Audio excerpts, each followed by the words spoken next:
wabarakatuh. Kami dari kelompok para wisata akan menjelaskan tentang sejarah Bendungan Walahar. Perkenalkan, nama saya Nika Tunanisa dari MN17F. Saya Ani Nur Syabani dari manajemen 17D. Ayo langsung aja kita ikuti perjalanannya.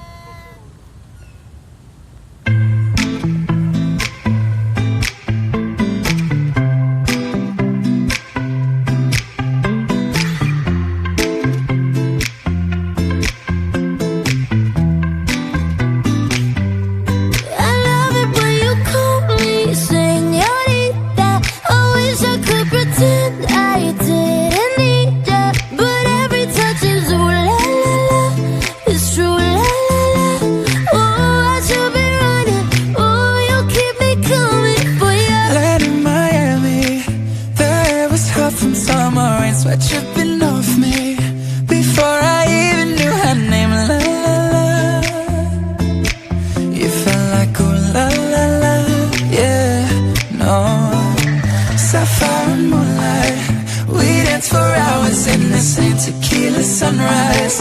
Her body fit right in my hands. La la la, you felt like ooh la la la, yeah. I love it when you call me señorita. I wish I could pretend I didn't need ya, but every touch is ooh la la la, it's true la la la.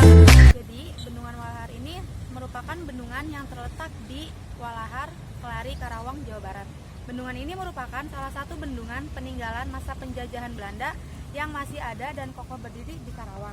Bendungan Walahar ini digunakan untuk mengatur debit air Sungai Citarum serta mengairi sawah-sawah yang berada di Kabupaten Karawang. Seluas 87.396 hektar, Bendungan Walahar membentuk waduk seluas kurang lebih 115 hektar. Bendungan ini berbatasan dengan Ginoketa sebelah utara, Anggadita sebelah barat, dan Kota Pohaci sebelah selatan, dan sebelah timur berbatasan dengan Cimahi. Nah, selanjutnya saya akan menjelaskan. Nah, Bendungan Walahar ini dibangun untuk memenuhi kebutuhan air terhadap pertanian yang ada di Karawang. Hal ini karena daerah Alp-Delin Karawang tidak mendapatkan pasokan air irigasi dengan baik. Di Karawang, petani hanya menanamkan sekali panen di sawah tanda hujan karena pembagian air untuk wilayah sangat sulit.